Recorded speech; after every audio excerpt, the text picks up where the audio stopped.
Hi, I'm Rachel Fernando, and this is my husband James and our son Liam, who joined us just 6 months ago. We were asked to tell you a little bit about our mission and what we're doing here in Sierra Leone. So we both work at Waterloo Adventist Hospital in Waterloo, which is a mostly suburban city in Sierra Leone, which is in West Africa. We really enjoy it here. It is a very friendly and welcoming culture. So beautiful. There are green mountains and the beaches are stunning. And so you can find paradise here, but you more often can see the poverty and suffering around you. There's a huge need for medical care. There are not enough doctors in the country. Hospitals are understaffed, and we really see the need here. Because so many of the hospitals are understaffed and there aren't enough doctors or nurses, there is a very high mortality rate here. Average lifespan in Sierra Leone is about 50 years, which is way below global averages. We have some of the highest infant mortality rate and maternal mortality rate in Africa. So our hospital has 40 beds. We also have an operating room and a surgeon. So the hospital has 2 physicians and several CHOs, or community health officers, which is Africa's equivalent of a physician assistant or nurse practitioner. I work as a PA in the hospital and are usually around on the female ward, and then see some outpatient patients as well. And I usually work until early afternoon, and then I go pick up Liam from his sitter. I'm a family medicine physician and I am the deputy medical director for the hospital, so I work on the inpatient wards, the outpatient wards, problems with the nurses, the lab, some administrative stuff, that all falls on my plate as well.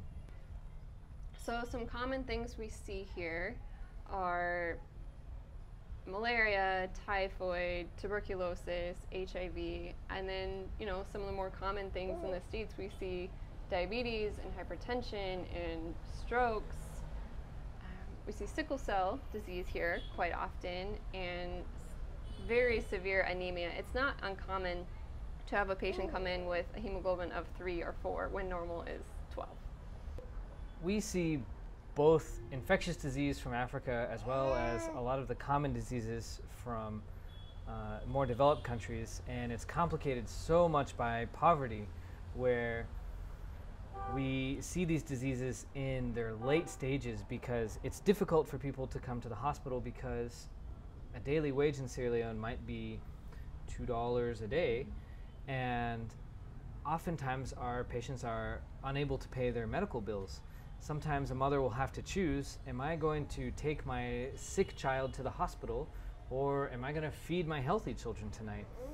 And so it really makes it so people are truly desperate when they come to the hospital, and so instead of having an early preventive type treatment, we are now treating late stages and more complex diseases.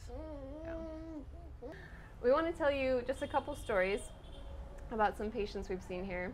One is Nene, who is a 6-month-old boy that we found in the village on one of our mobile clinics.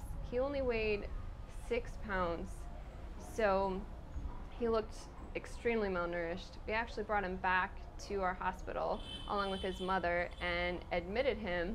He stayed in our hospital for 4 or 5 months, and we did our best to feed him and feed the mother too, so that she could continue to make milk for him.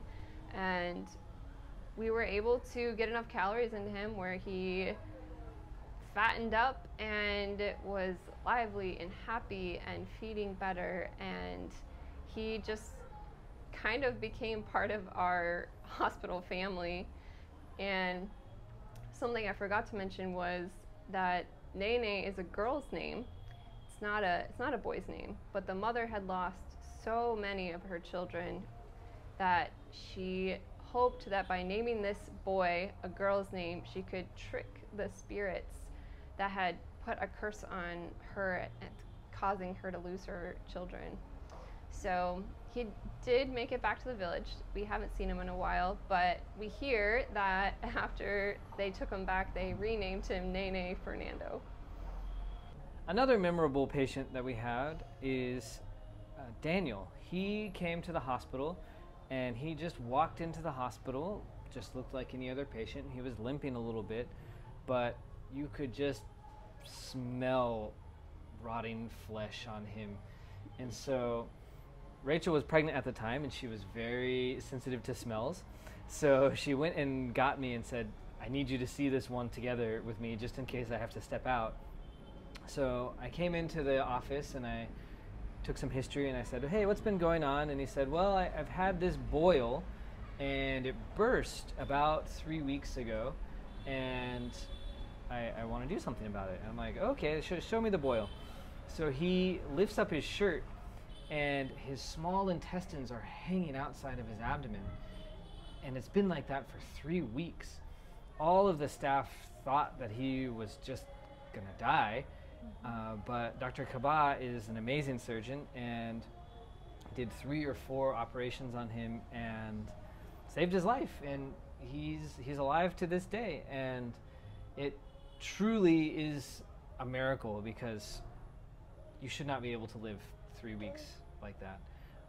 And it's just such an inspiration to see that even though we see a lot of bad stuff at the hospital, we do have these miraculous cases where it's clear God is working.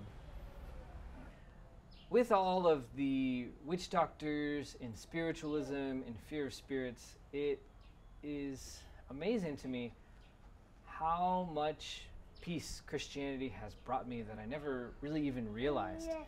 You know, you go through normal life in the States and we don't often think about those kind of things, but here people day to day live in fear of spirits and curses and those kind of things. Even Christians who aren't Adventists, we have staff at the hospital who they are afraid to move into a new office until that office has been prayed over and blessed, because maybe the person who left that office before has held a grudge and put a curse on that office. And Christianity really brings a peace that you don't realize until you live in a different environment. And so we try hard to not just be humanitarians, but to truly be missionaries and bring people both physical healing as well as spiritual healing. Another thing we find a huge blessing is having volunteers come. I think it's a big blessing for us personally and also for our hospital and the people here. So we'll put up our personal contact information as well as a link to the website where you can find out more about the hospital and donate if you feel called to do that. And we hope you have a great alumni weekend. I really enjoyed my time at DAA and I feel that it did help prepare me for the work that we are doing here. Thank you for listening.